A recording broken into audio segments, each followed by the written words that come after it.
بسم الله الرحمن الرحيم. الحمد لله رب العالمين، والصلاة والسلام على رسوله الأمين محمد وآله وصحبه أجمعين، أما بعد.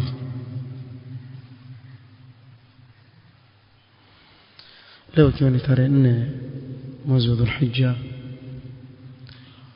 mwaka 1442, turudi tena katika darasa yetu ya ar-ruqyah ash-shar'iyyah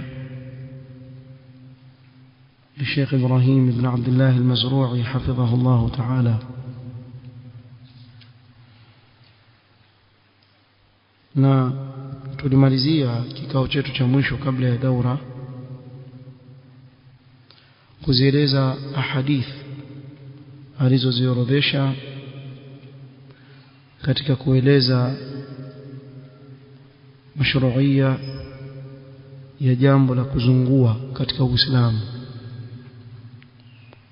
kutumia kitabu cha Allah Qur'an au kadhalika kutumia adhiya dua na masharti yanofungamana ruqya biidhnillah ta'ala, tutakuja kuyazungumzia mbele insha Allah. Isipokuwa leo tutazungumzia al-ahkam min al-ahadith, zile ahadith zote tulizosoma kuna faida ambazo zapatikana ndani yake muhimu sana, na ahkam zapatikana ndani yake. ya kwanza istihbabu an-nafthi wat-tafli fi ar-ruqyah min al-kitab was-sunnah. yapendekezwa an-nafth. Nafth ni kupuliza bila ya kutoa mate wakati wamsomea yule mtu Qur'an ama adhiya, wampulizia ule upepo kutoka mdomoni bila ya kutoa mate. kadhalika watafl, na kutupa mate. na hii ni kama kwa mfano mtu ameumwa na nyoka ama ameumwa na nge katika ile sehemu aliyoumwa, ukimsomea kabisa ufanye nini? Utema mate katika ile sehemu na kupangusa.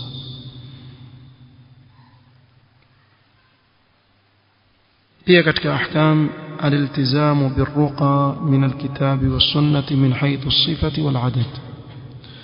kulazimiana na zunguo ambalo lipo katika Qur'an na sunna ya Mtume sallallahu alaihi wasallam katika sifa yake na idadi. na bila shaka hili ni bora zaidi kwa mtu anaposoma kwa mfano dua anapokwenda kumtembelea mgonjwa.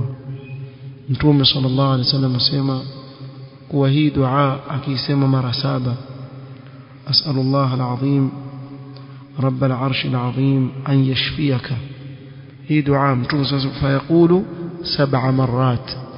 kwa maadamu Mtume sana asema mara 7, wewe usifanye mara 3, usifanye mara 5, fanya vile vile alivyosema Mtume, sema mara 7, ushikane vile vile. kwa katika zile adhiya ambazo zimekuja idadi yake katika sunna, shikamana na nini? Na ile idadi, usiongeze wala usipunguze. na hili ni jambo muhimu sana, sababu Mtume sallama hakutuelekeza katika ile idadi isipokuwa kuna khairi ndani yake na kuna siri kubwa pengine sisi hatujui, lakini Mtume sallama ametuelekeza katika hii idadi, tushikane na ile idadi. istihbabu wad'i al-yad al-yumna ala mawdi' al-alam au ala al-marid au ghayrihima 'inda ar-ruqyah. yapendekezwa kuweka mkono wako wa kulia katika sehemu unaoumwa, kama yule sahaba alivyomshtakia Mtume sallallahu ile maumivu, akamwambia dha yadaka al-yumna ala au haythu al-alam, pale mali palipo na maumivu, thumma qul bismillah 3, kisha sema bismillah mara 3 mpaka mwisho. au yule mgonjwa unayemsomea, ikiwa kuna mahali panapomuuma, weka mkono wako wa kulia. na hii ni ikiwa ni mwanamume amsomea mwanamume au mwanamke amsomea mwanamke. ama mwanamume amsomea mwanamke kisha sema jini limfika hapa, anza kuweka mkono wake nikwenda pale, hii sasa ingia kwenye makosa hapa. Sasa makosa moja kwa moja. Ama ajifanya pigana na jini enda kumnyonga na mwanamke, makosa kabisa, haifai, ingia kwenye haramu. Kwa hivyo kuweka mkono wa kulia juu ya yule mgonjwa au yeyote anayemsomea ruqya, wakati wa kumzungua ule weka mkono juu yake. كذلك katika ahkam عدم اختصاص الرقية برجل معين فأي مسلم له أن يرقي نفسه أو غيره.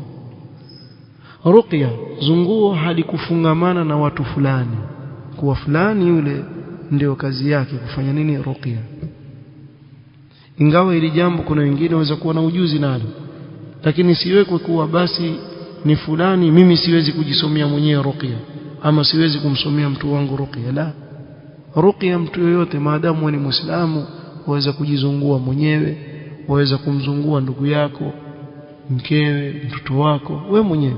Si lazima eti haiingiani ruqya wala ikubaliki ruqya mpaka mtu fulani.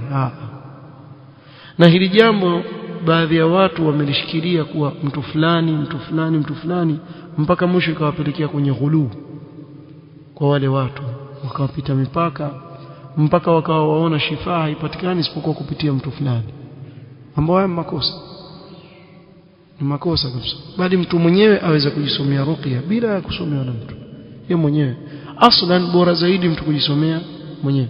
Na hapa ndio wale ikhwa ambao wasomea watu ruqya, wakati mwingine hizi nasaha ni muhimu sana kuwapa wale wanaokuja kusomea ruqya, kwa si lazima mimi nikusomea ruqya, hata wewe mwenyewe kule uliko, bali wewe ndio muttar. Amma yujibu almuttarra idha da'ahu wa yakshifu as-su'. Wewe dua yako uliye na matatizo yakubaliwa zaidi kuliko mtu mwingine kukuombea, kwa sababu ruqya ni dua, zunguo aslan ni dua. Kwa hiyo wewe mwenyewe ukijisomea ni bora zaidi.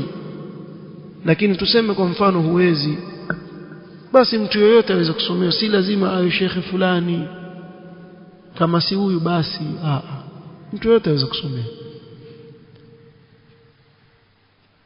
Cha muhimu ni kuwa awe ataisoma ile ruqya kisheria. Sababu tuona katika ile hadithi kuwa Abu Sa'id al-Khudri radhiyallahu anhu, yeye alimfanyia ruqya yule bwana na akaamka.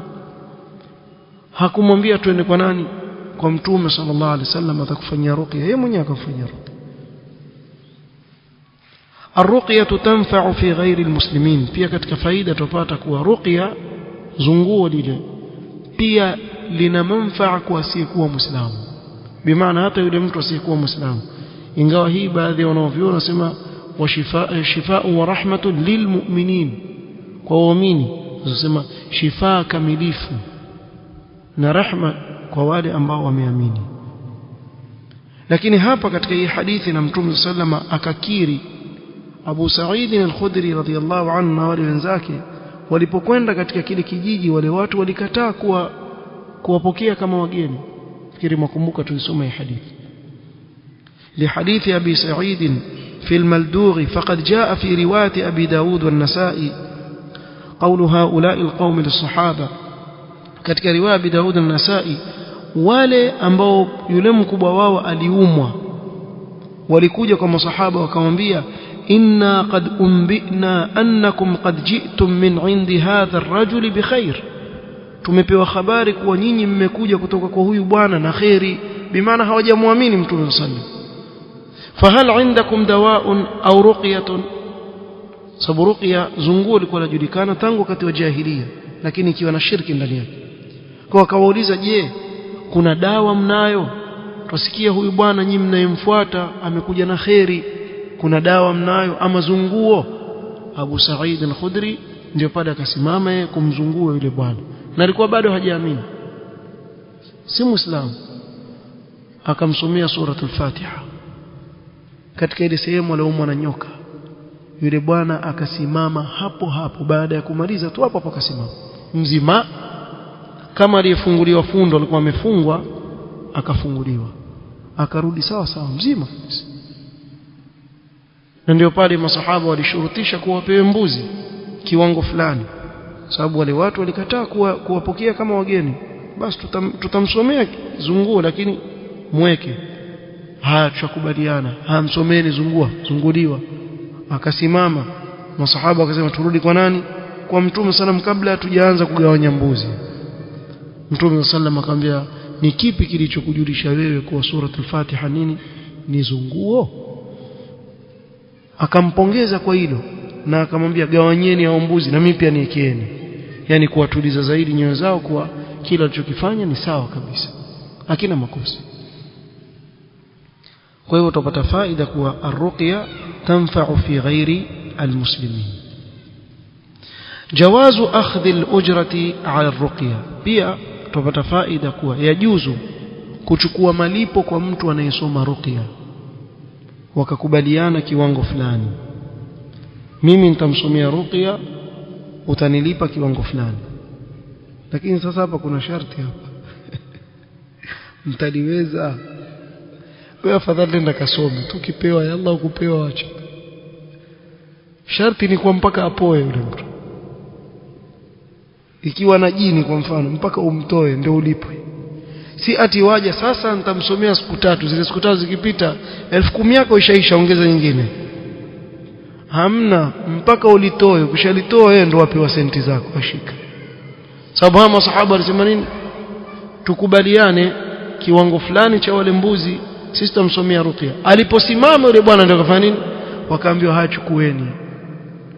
Na ili sharti imetaja Sheikh Rabi' hafidhahullah ta'ala katika fatawa ruqya, risala ndogo, fatawa ruqya. Kwa wale ambao waacha jini libaki ili senti zizidi, wale wala dhulma, wadhulumu watu, wafanya dhulma, haona zaingia tu, nikiongeza siku sitaingia zaidi.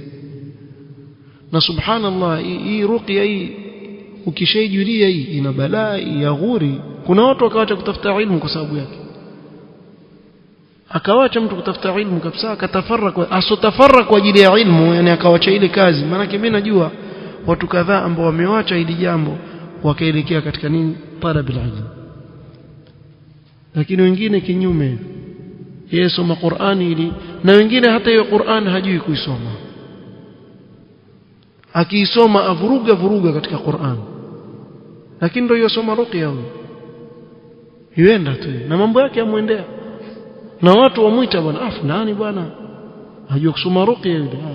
Ruqya nini? Zunguni Qur'an, soma tawe pia suratul Fatiha. Hujui suratul Fatiha ni ruqya kubwa kuliko kila ruqya. Suratul Fatiha, mpaka suratul Fatiha ikaitwa nini? Ruqya, sababu ni zunguo kubwa sana. Lakini imani za watu vile zimedhoofika, ikawa haoni yeye ile athari ile ruqya anayosoma. Ni kama upanga, ukipata mkono wenye nguvu basi utakata, ukipata mkono hafifu basi hata kuunyanyua ule upanga hawezi kuunyanyua. Ndio mfano wa Qur'an, ruqya. Ikipata mtu imani yake na nguvu, biidhnillah ta'ala itakuwa ni sababu ya kupata shifa akiisomea au kimsomea. Ikiwa imani ni dhaifu, ndio pale hata jini pia anaweza kukucheka, basi ankosa mtu kuleta wewe, yani katika watu wote yankuleta wewe. Kisha aweza kueleza, wajua wale wana visa, alikwambia kuna bwana mmoja ndefu kuliko zako, amesoma hapa wewe mpaka akachoka. Sasa wewe utakujaribu na vijidevu vako vifupi hivyo, yani wafanye istihza. Kwa nini? Ikiwa huna nguvu ya imani, subhanallah, mtihani. Na kuna mbaya zaidi, ukaja ukaanza kukueleza kashfa zako yule jini mbele za watu. Jana sio ulikuwa pale bwana, wafikiri sikukuona ewe? Kuna jamaa walikimbia kwenye ruqya pale Mahad Kisauni pale. Sadali Bendera sema jamaa mpeleke kusomea ruqya, mara ile jini akaanza, wewe na kujua una hivi na hivi na hivi. Kumbe mkweli si jini, labda alikuwa na yeye akifanya vituko vyake, na wewe na kujua hivi na hivi na hivi. Yeye kwani alikuwa yomuona? Asema jamaa waligeuza hapo, aibu hizi kimbia. Wana visa hawa watu wa ruqya, waona vituko vingi sana, wallahi waona vituko, subhanallah. Sababu ulimwengu wa majini mwingine, si kama ulimwengu wa binadamu. Kuweza kusikia mambo. Ushawahi kusomea mtu ruqya ukamwona yanuka juu ya hewa hivi? Usama ushawahi? Ushamwona mtu yanuka hivi juu ya hewa hivi? Kuna akhi mmoja asomea mtu ruqya gorofani juu. Kisha ile dirisha liko wazi, halina grills. Sasa ile jini wamfanyia yule mtu yanuka kisha jifanya mpeleka kule kwenye dirisha enda mtupa. Nyamazeni ama ndanaye. Si wako majini waruka. Wako wanaruka. Kwa mwenua hivi, sasa nyinyi imani zenu dhaifu hivi. Huyo ndanayo, nyinyi mngana wewe. Na ana nguvu. Allahu musta'an. Almuhim, watu wasitangulize sana dunia katika hili jambo. Nasema لأن أبا سعيد ومن معه أخذوا 30 شاة walichukua mbuzi 30 kwa kusomea ruqya. ولقول النبي صلى الله عليه وسلم إن أحق ما أخذتم عليه أجرا كتاب الله, kilicho na haki zaidi kuchukuliwa ujira ni kitabu cha Allah. Hakuna makosa mtu akiwa yafundisha Qur'an kwa mfano akalipwa akaweka kiwango alipo, hakuna makosa katika hilo, bali ndio katika yani ajr au ujira uliomsafi kabisa. Maana Mtume sana anasema nini? Inna ahaqqa ma akhadtum alayhi ajran kitabullah. Lakini atakamuelewe kitu kimoja, isiwe malengo yako nini? Ni dunia. Isiwe malengo yako ni dunia. So, ikiwa malengo yako ni dunia, basi huna katika ile Qur'an unayofundisha isipokuwa ile dunia unayoipata. Basi hakuna kitu kingine. Na ndio hatari ambayo leo iko kwa vijana wengi, haswa Allah akimruzuku sauti nzuri. Hii Ramadhani iliyopita kulikuwa na vijana wasalisha msikiti mitatu tarawih. Mitatu. Leo msikiti huu, kesho msikiti ule, kesho kutwa msikiti ule, kisha yarudi tena zamu huko. Alafu wana kama syndicate vile, yani wampangana, wajuana, labda watoka tahfidh moja. Sasa wale wenye sauti nzuri basi tuunge timu. Wewe utakuwa siku hii uko hapa, siku hii uko hapa, siku hii uko hapa. Kisha wapangana. Kwa nini? Hasitoshi bwana. Kwa huko ataka hivi, huko ataka hivi, ataka hivi. Halafu wako ghali wale wenye sauti nzuri. Kuna mzee mmoja simamia msikiti ananiambia, nampa sijui akataja kiwango fulani kama 40,000, asema ongeza 5. Hazitoshi. Tena amwambia hivi, vingalia, usipoweza kuongeza hizo 5 niambie mapema, maana kuna mwingine wanataka kule wanipa ofa kubwa kuliko hiyo. Wallahi Ramadhani hii ilifanyika, hilo pita. Kama sema kwa mfano sema 25 na 5 sawa. Una 5 basi. Kuna kwingine mpe ofa kubwa zaidi. Hii sasa kwa ajili ya dunia hii hakuna kitu wapata mbele ya Allah subhanahu wa ta'ala, waliyadhu billah. Sallallahu alaihi wasallam. Lakini walioharibu hawa vijana ni nyinyi maamuma mnaoswali nyuma yao. Nyinyi ndio mwaharibu. Nyinyi ndio mwaharibu. Entertain mambo kama haya. Wewe imamu wapi hapa? Kesho enda kule. Nenda usirudi tena hapa. Nenda. Wako vijana wataswalisha, watakaa hapa na heshima yao. Sasa nyinyi mkisema sauti basi mtafuta waimbaji, mtafuta wasomaji Qur'an. Sawa, basi sauti nzuri ndio waende huku na huku na huku na huku, fanye kama yani mpaka watu walioko nyuma yake wanaoswali wana kama mbei sasa ni mchezo sasa. Halafu utaona warekodi watumiwa leo hiyo basi. Insomo nini tena hawa vijana wazuri, si ati wasoma Qur'ani. Akija msikiti uliza mwataka gani? Mahir Mu'ayyid. Jamaa swalisha Mahir. Kisha yule mwingine wasema sisi tunataka nani? Ngoja nisikie, mimi nitumiwa, msione sikutumiwa, ndio maana nazungumza maneno. Mmoja Muhammad Ayub, msikiti huu Muhammad Ayub rahimahullah, somea. Alafu na nani mwingine? Msahau jina mmoja. Almuhimu yani kama maimamu wote, yani mtu mmoja aweza kusoma kama watatu. Ama pia aweza kurequest rakaa ya kwanza huyu, rakaa ya pili yule, rakaa ya tatu huyu, rakaa 4 yule. Sawa sawa. Na jamaa utafikiri amewasha kaseti yani yogeuza ya pili na utasema mashallah, utasema yani asoma Qur'ani vizuri kabisa. Faida yake nini ikiwa kwa ajili ya dunia? Faida yake itakuwa nini ikiwa tutafanya hivi kwa ajili ya riaa na sum'a? Faida yake nini? Allahu musta'an. قال فلو أخذ الراقي أجرا فلا ينبغي استغلال الناس والمبالغة في الثمن. ikiwa yule anayesoma zunguo ruqya achukua ujira, basi asiwe atawatumia watu vibaya, akaweka mapesa ambayo hayaeleweki. Kuna mzee mmoja amenifuata, nakumbuka Masjid Aisha pale kwenye darasa alfajiri. Yule mzee ni kama afilisika kutokana na watu wa ruqya.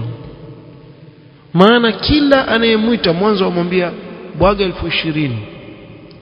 Hiyo amekuja kunieleza pale. Asema sina tena pesa. Sasa nipewe njia gani mfanye, nitafanya mwenyewe. Wallahi ananiambia. Jamaa, mpaka watu maskini pia hawajiwezi tena, muamaliza kabisa kwa mazunguo. Na hii ujue ni ajira yake tu, ajira yake. Bado kuna madawa, yale madawa pia hufanywa barnamiji yale. Kumbe ni asali tu na maji yansomewa margi alayhi garau ala asal wal moya. Basi achukua asal na maji asoma pale ndani, kisha kwambia haya maji haya asali 500 na maji ya kunwa bure. Si ajabu akaja Ghufaili hapo, kuna maji pale nje, akatukua vizuri akaenda nayo, somea kachaza asali pale ndani, kisha kwambia haya maji lazima anwe haya ndio iwe dawa. Sasa pesa ngapi? 10,000. Nyinyi mko waganga. Wafa hivi, tuko hivi bwana. Makosa jamani, mwaumiza watu. Fikirieni hilo. Wallahu almusta'an. Jawazu an-nafth fi al-kaffayn bil-Qur'an lirruqyati thumma مسح الوجه وبقية الجسد لما رواه البخاري عن عائشة رضي الله عنها أن رسول الله صلى الله عليه وسلم إذا أوى إلى فراش نفث في كفيه بقل هو الله أحد والمعوضتين جميعا ثم يمسح بهما وجهه وما بلغت يداه من جسده. كذلك يجوز كبوليزا katika viganja vyako viwili. Usoma ruqya na Qur'an, kisha wapuliza katika viganja, kisha wafuta katika nini? Katika mwili wako, kama alivyokuwa akifanya Mtume sallam kabla ya kulala. Jawazu talab ar-ruqyati min an-nas wal afdalu adam al-istirqa. Yajuzu kutaka ruqya, zunguo kwa mtu, lakini bora zaidi usitake ruqya kwa mtu, bali ujizungue mwenyewe. Li hadithi, kwa hadithi ya Mtume sallam, man iktawa kay, huchomwa kwa chuma ile mishipa, tio kwenye moto, kisha mtu akachomwa kwenye ile mishipa katika ile sehemu na maumivu. Hii itokei. Hii hapa kwetu si sana kutumika, lakini na hakika North Eastern kule na wapi paka leo tumika, sio kule kwenu wachoma.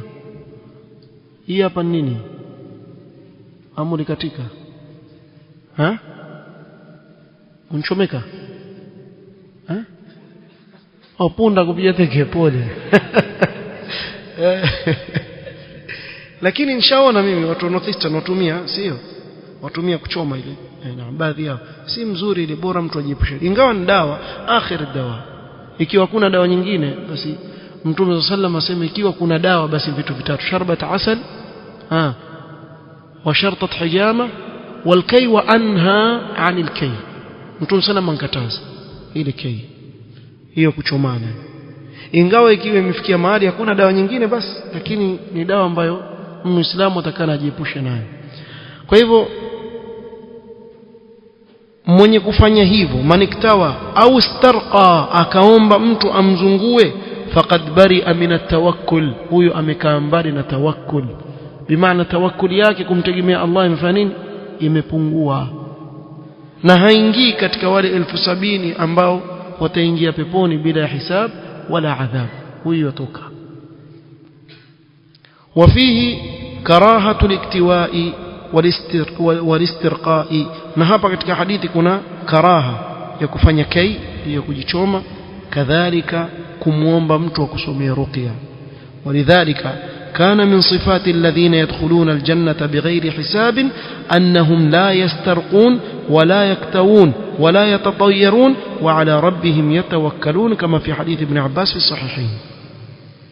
katika sifa ya wale watakaoingia peponi bila hisabu wala adhabu, miongoni mwa sifa zao ni kuwa la yastarqun hawaombi ruqya lakini kwa mfano mtu akaja yeye mwenyewe akakusomea wewe ruqya wewe ni mgonjwa hapa huisabiki kwa umemuomba ruqya istirqa ni kwa mtu yomwambia mtu njoo nisomee ruqya kwa hivyo la yastarqun katika sifa zao wala yaktawun kwenye kujichoma kwa ajili chuma hili wala yatatayarun tatayur kule kuitakidi kwa ndege fulani ana nuksi ama na nini ukawacha jambo lako kwa ajili ya ndege wengine paka wengine tatayur wengine kwa watu wakimwona mtu fulani huyo ashakuja nuksi yule ndio tatayuri hii ukiwa nayo maana yake tawakkuli yako bali mtume sana anasema at-tiyaratu shirkun baba watoto sio tatafanya nini hii ni shirk wa ala rabbihim yatawakkalun wa hum tegemea nani